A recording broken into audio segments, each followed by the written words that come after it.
Shalom saudaraku. Saudara, keselamatan itu sangat erat kaitannya dengan iman. Dan saking pentingnya iman ini, maka Tuhan Yesus pernah secara pribadi mempertanyakannya, saudaraku. Tahukah saudara mengenai hal ini? Ya, di dalam Lukas 18 ayat 8, saya temukan di sana Tuhan Yesus berkata demikian. Ia akan segera membenarkan mereka, akan tetapi jika Anak Manusia itu datang, adakah ia mendapati iman di bumi? Ya, jika Anak Manusia itu datang, adakah ia mendapati iman di bumi? Kalau iman ini nggak penting, tidak ada kaitannya dengan keselamatan, tentu saja tidak akan Tuhan Yesus mempertanyakannya, saudaraku.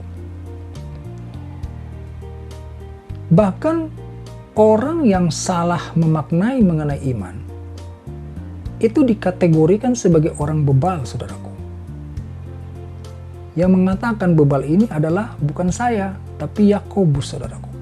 Ya, di dalam Yakobus 59 ayat 20, ya, Yakobus 59 ayat 20 di sana dikatakan demikian. Hai manusia yang bebal, maukah engkau mengakui sekarang bahwa iman tanpa perbuatan adalah iman yang kosong? Ya, selanjutnya di Yakobus 59 ayat 26, Yakobus 59 ayat 26, sebab seperti tubuh tanpa roh adalah mati, demikian jugalah iman tanpa perbuatan-perbuatan adalah mati. Jadi iman ini sesungguhnya bukan kita hanya berkata, Yesus, aku percaya engkau. Yesus adalah Tuhan dan Juru Selamat. Bukan itu, saudara. Yakobus menerangkan bahwa iman itu harus disertai dengan perbuatan-perbuatan. Perbuatan-perbuatan apa maksudnya? Kita baca dulu saudara di Matius 7 ayat 21. Ya, Matius 7 ayat 21 di sana dikatakan demikian. Bukan setiap orang yang berseru kepadaku Tuhan, Tuhan akan masuk ke dalam kerajaan sorga, melainkan dia yang melakukan kehendak Bapakku yang di sorga. Nah, ini kan sudah jelas, saudara. Bahkan di ayat-ayat selanjutnya di sana disampaikan begini, pada hari terakhir banyak orang akan berseru kepadaku Tuhan, Tuhan, bukankah kami bernubuat demi namamu dan mengusir setan demi namamu dan mengadakan mujizat demi namamu juga? Pada waktu itulah aku akan berterus terang kepada mereka dan berkata, aku tidak pernah mengenal kamu, enyala daripadaku, kamu sekalian pembuat kejahatan. Orang yang sudah melakukan mujizat demi nama Yesus, mengusir setan demi nama Yesus, bernubuat demi nama Yesus, masih punya peluang untuk dienyahkan oleh Tuhan Yesus. Ini menunjukkan bahwa iman ini tidak remeh-temeh. Iman ini bukan sembarangan, saudaraku. Ya, kenapa orang-orang seperti tadi yang kita baca di Matius 7 ayat 21 itu tidak termasuk yang dihargai oleh Tuhan Yesus sekalipun mereka telah melakukan pekerjaan-pekerjaan yang tampaknya rohani? Saya melihat dalam ayat ini ada kemunafikan daripada orang-orang demikian. Ya, saya beri contoh sederhana, saudaraku. Ketika hamba Tuhan numpang tangan, menumpangkan tangan kepada orang yang sakit dan orang yang sakit itu sembuh.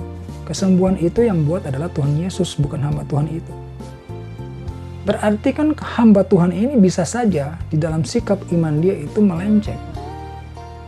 Tetapi orang yang kurang iman atau orang yang kurang dalam pengetahuan mengenai iman, barangkali akan menyangka bahwa hamba Tuhan inilah yang telah membuat dia sembuh.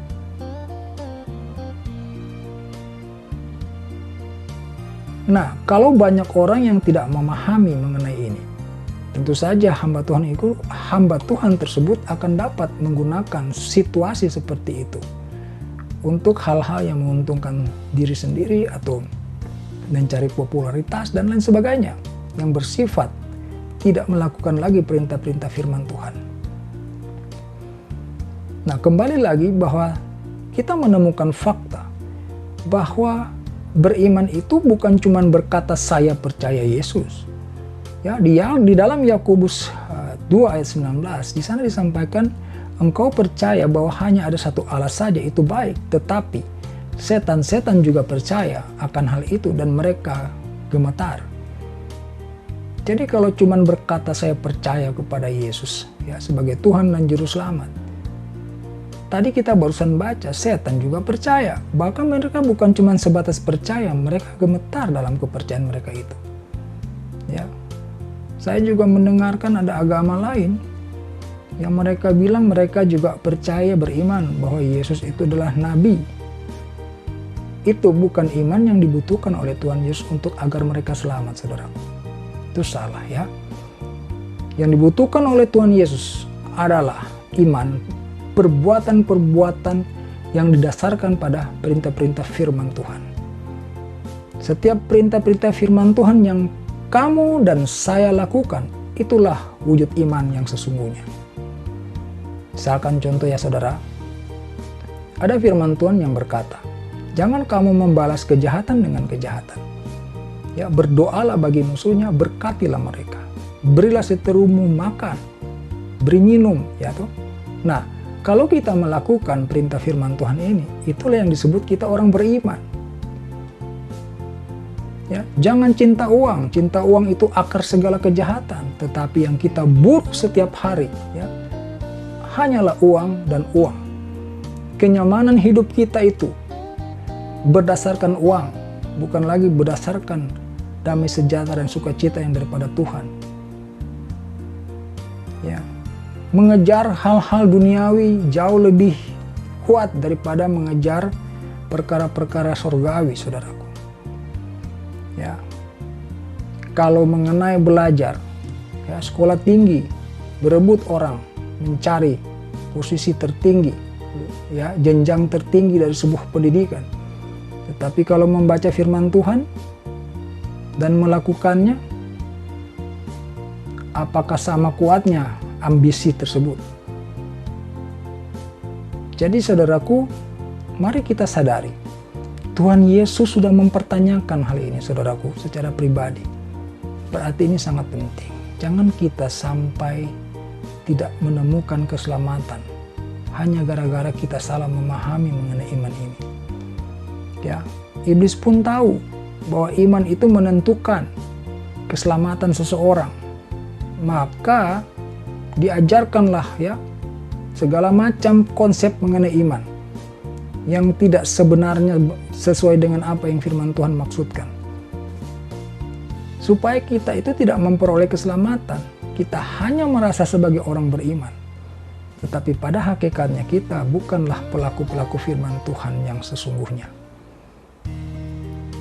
Jadi ini adalah sesuatu yang penting saudaraku. Saking pentingnya Tuhan Yesus sendiri secara pribadi mempertanyakannya. Jika anak manusia itu datang, adakah ia mendapati iman di bumi? Saya berdoa saudara dan saya mempunyai iman yang benar. Yaitu iman yang didasarkan pada melakukan perintah-perintah firman Tuhan. Kiranya renungan ini memberkati saudara. Haleluya.